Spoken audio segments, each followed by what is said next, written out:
trí dó haon nó tíogaibh seo bhriain bheoirís ag déanú an tríú chud de na Léirmheas sin Delmore Schwartz.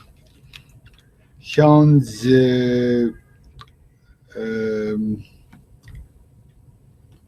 coda ag déanú na tríú coda.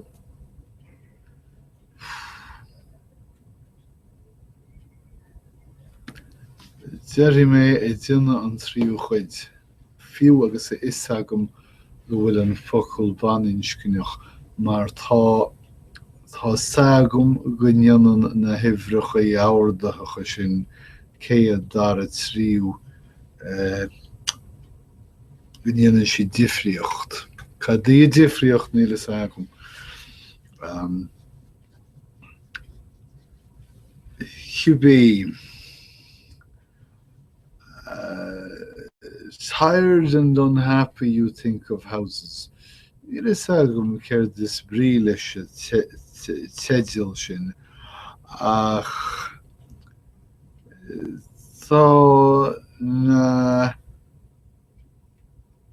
heistúcháin sdáin sin dain séireach gan chunne Tá tríomhiste síocháanta súnmhar bhriste go gceoirisk go grod ag an domhan fhilíocht.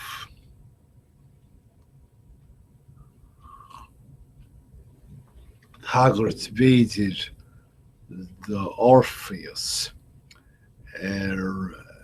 íomhá é a hagan rís agus rís eile in obair Delmore Schwartz. Tá meáchan na bhuirgintí caoile le feiceáil. Tá na pílí a sáú isteach sa domhan soléir. Tá broid na trénach an agus tá go leor háartart Léirmheas agus súrach. Agus an sin an líne deireanach lena cóir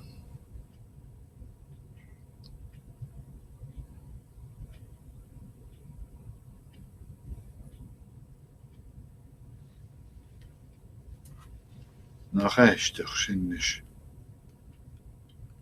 Nach éisteach imíon focail mar sin wet. Ullmheas. Gealam leat mus ní cheochach an focail sin chug faoi láthir. Chomhartha ullmheas. Séft a bhansa ceann de na séifteanna a bhansa le Delmore agus dúsáid sé le helín.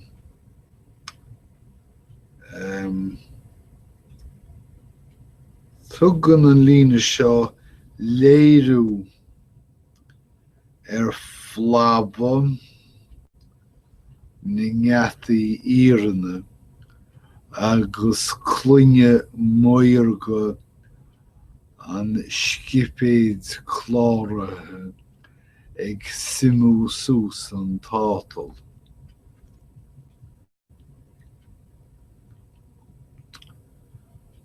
Chim sían dán eile de chuid Delmore, dán fiúgach calmly we walk through this April day.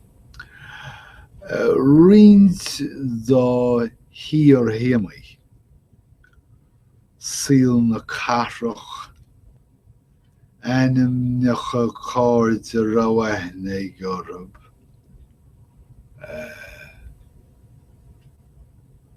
Skjop tar siúl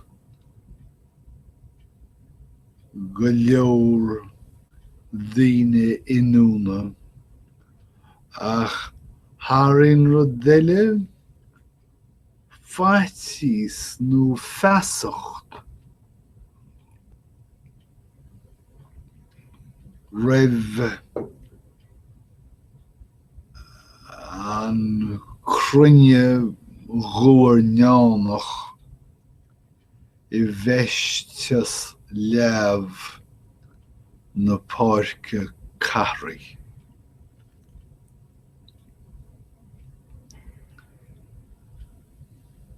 Túir faoi deara chomh túiste, nó b'fhéidir chomh fuorchúiseach a thuchraíonn sé a stáitse sa pháirc Síon Bhuchtán agus Rentír ó bhada leis bheith na Rentír. Ach an sin na páistí ag scríochail an cár ag teamhain idir an oibrí agus an milliúnlaí. Ní féidir a dhéanamh amach cé tá ag rill cén duine. Tá na daoine seo, na rudaí seo ina slua ar a deithe thart cén fág go méid díos ar a deithe ceist nach bhreag rítear. Tá freagra na ceiste seo dá réir sách dá léir.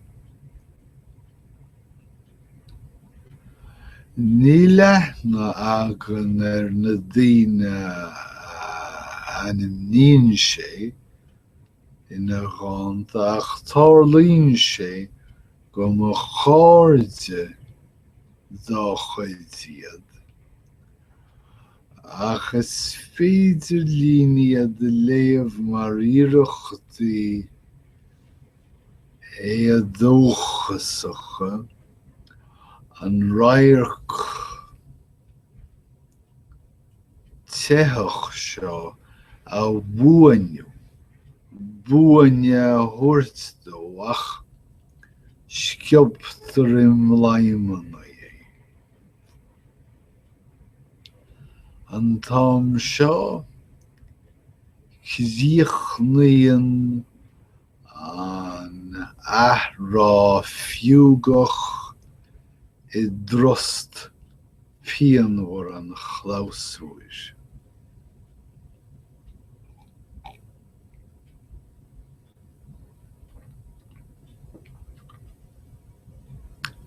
Léirú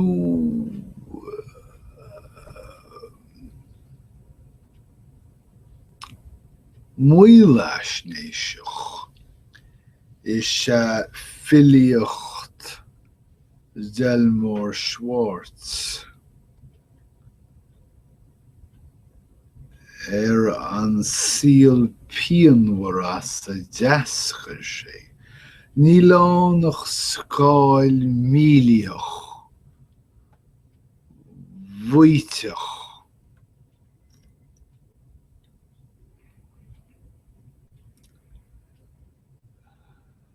a chuimríonn aispeirí treo nuas a bhlianta deireadh. Dhá fós tepe, fostaíocht neamhrialta mar bhúinteoir agus mar Léirmheas tóir leabhar agus scanán. Vochtnas Shiri Anduil in alcohol agus substantielle. Nuair a dóg a Gharbhain Chéile, Elizabeth Pollitt, bhí a híal thart a bheag námhór. Cé gur lean sé I raibh go fisiciúil 9 mbliana eile. Blianta inar bás inar cuireúil ina thaobhshiel inar ás a thíochan céile. Thabhla sé gur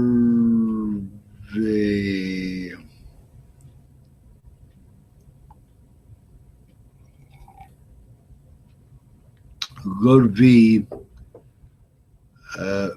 Van Louis Nelson Rockefeller a bhean. Sin thabhla sé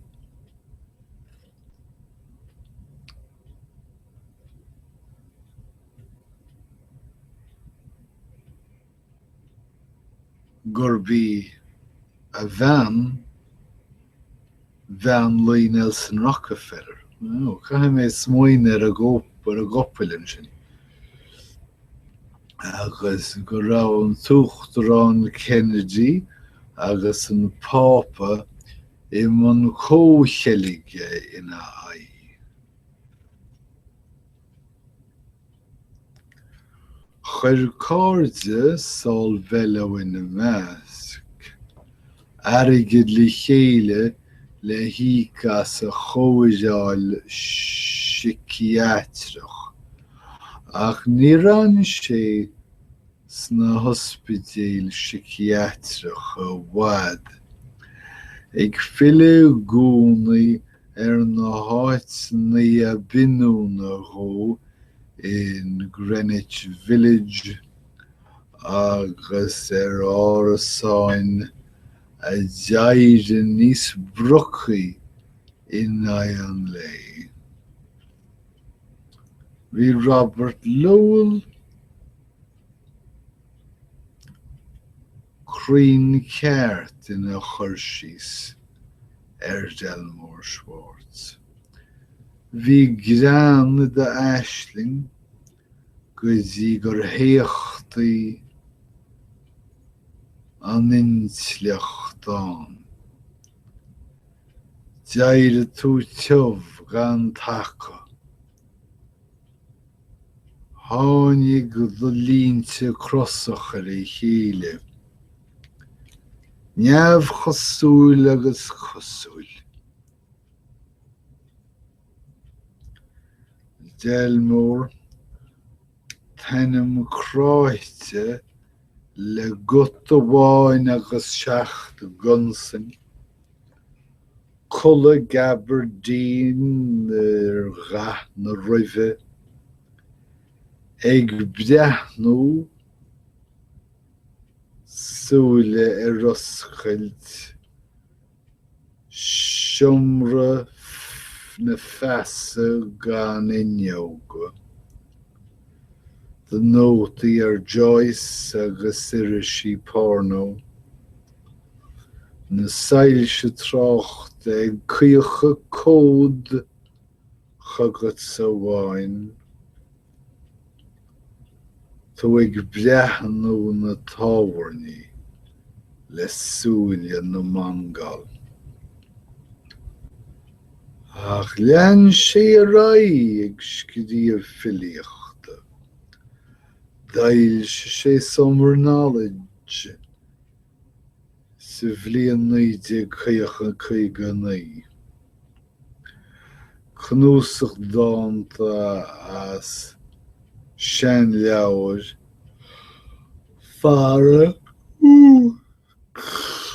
fara cí nua.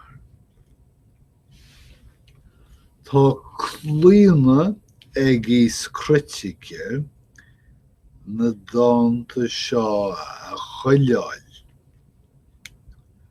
agus béidir I gceart ach le déanaí tháinig criticeoirí I gosint orthab go sonrach David Léirmheas. Go cínte tá na cuimriú leictreach sin na siimplithe a thugann anam den luascríbhneoireacht agus a chléanann I dtreo muil teantas más ceadbhacht focail a chuma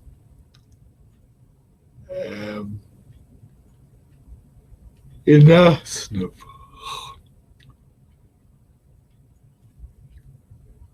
Chuireann James Atlas síos ar a scríbhneoireacht seo mar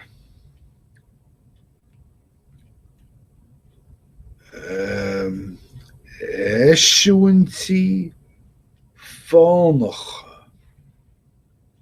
deafuaimnach ach chóide bheith dothaige I dteanna Atris ar Hopkins, Yeats agus Shelley. Agus beidir go bhfuil an ceart aige ach tá rud eile ann. Beidir ballóg an mhór beidir níos mó. Bhí mar an-abaí in Gáine ar obair dhéanach Picasso agus Stravinsky, beidir go bhuaithe Delmore. An spásas céanna.